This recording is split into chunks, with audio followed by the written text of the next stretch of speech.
जय श्री कृष्ण भक्तजनों।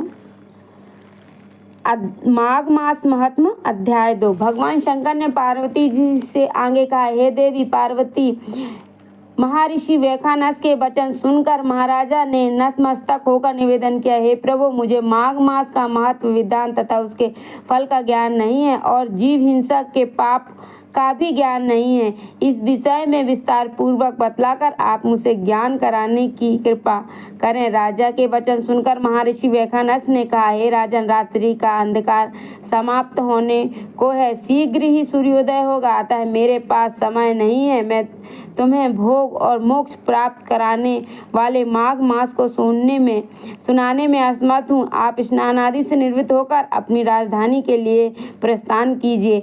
आप इस विषय में अपने गुरुकुल महर्षि वशिष्ठ जी से संपूर्ण ज्ञान प्राप्त करें।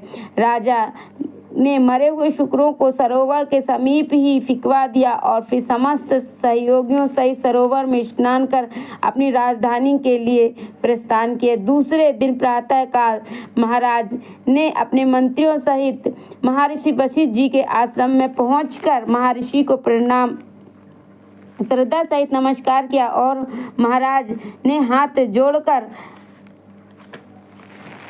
महर्षि वशिष्ठ से निवेदन किया कि हे प्रभु, आपने मुझे राजनीति और दंड नीति की शिक्षा दी है। भगवान विष्णु की भक्ति के संबंध में मैं भी आपसे ज्ञान प्राप्त कर चुका हूँ। मेरा आपसे विनम्र निवेदन है कि आज आप मुझे माघ मास के महत्व तथा इस व्रत के संपूर्ण वृत्तांत को समझाइए। राजा ने प्रश्न को सुनकर महर्षि वशिष्ठ ने कहा, हे राजन, आपने बड़ा ही उत्तम तथा उपयोगी प्रश्न किया है। भगवान विष्णु में आपकी अटल श्रद्धा और भक्ति देखकर आपको माघ मास के महत्व की कथा सुनाता हूँ। इस प्रकार महान पुण्य कथा के श्रवण मात्र से ही मनुष्य के संपूर्ण पाप नष्ट हो जाते हैं। साथ ही इससे मनुष्य को वैकुंठ लोक अर्थात विष्णु लोक की प्राप्ति होती है। आप सावधान होकर इस माघ मास महत्व का भक्ति पूर्वक श्रवण कीजिए। जो मनुष्य बिना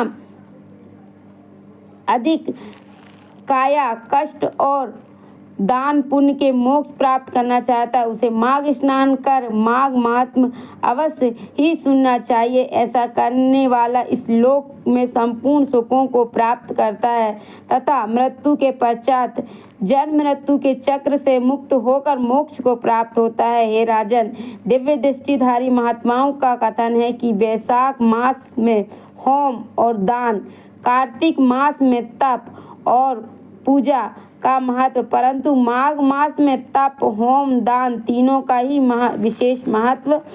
विशेष रूप से महत्व है।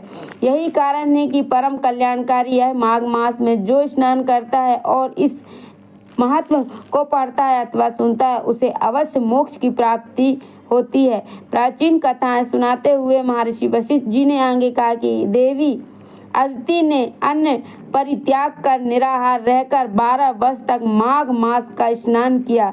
उसके फलस्वरूप उन्हें 12 तेजस्वी पुत्रों की प्राप्ति हुई। माघ स्नान से ही सुभागा, रोहिणी, अरुंधति महान धार्मिक नारियां दानशील रूप में विख्यात हुई। माघ मास स्नान के द्वारा ही देवी इंद्राणी को इंद्र की अर्धाग्नि का पद प्राप्त हुआ। इसके फलस्वरूप वे नाना प्रकार के दिव्य सुखों का उपभोग करती हुई स्वर्ग में निवास कर रही हैं। ऐसे अनेकों पुण्यात्माओं हैं जिन्होंने माघ स्नान करके अपना जीवन सफल बनाया है। महर्षि वशिष्ठ ने आगे कहा, हे राजन, पुण्यात्मा प्राणी धन्य है जो उत्तम वाद्य यंत्रों गीतों का कीर्तन से युक्त होकर ईश्वर का ध्यान और साधना करते हैं तथा मकर में के रवि में स्नान कर अपना जीवन धन्य करते हैं। जो पुण्यात्मा जन माघ माह में विधि विधान सहित भगवान विष्णु का पूजन करते हैं, उनकी सभी मनोकामनाएं पूर्ण होती हैं। ऐसे पुण्यात्मा माघ मास के प्रताप से पृथ्वी पर सारे सुखों को भोग कर मृत्यु के उपरांत स्वर्ग और मोक्ष की प्राप्ति कराते हैं। माघ मास में दान की महिमा बताते हुए वशिष्ठ जी ने कहा, हे राजन, माघ मास में उत्तम दारुद गौ का दान करने वाले मनुष्य गौ के रोम कूपों की संख्या बराबर सहस्त्र वर्षों तक स्वर्ग में निवास करते हैं। जो मनुष्य माघ मास में स्नान के पश्चात गुड़ तथा तेल का दान करते हैं वे समस्त पापों से मुक्त होकर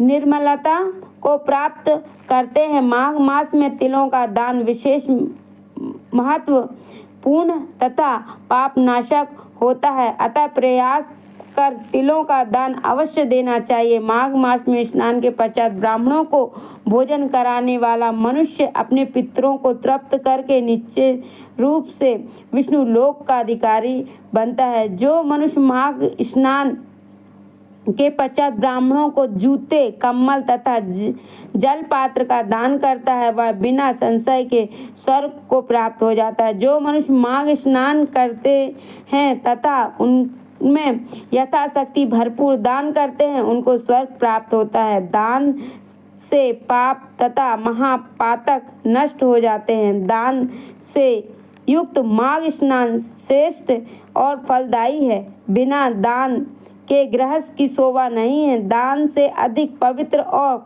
श्रेष्ठ कुछ भी नहीं है। यही बात महर्षि भृगु ने मणि पर्वत पर स्थित विद्याधरों को बतलाई थी। बोलो श्री हरि नारायण विष्णु भगवान की जय, माता लक्ष्मी की जय, राधा रमन लाल की जय, बाल गोपाल कृष्ण की जय, शालिग्राम तुलसी मैया की।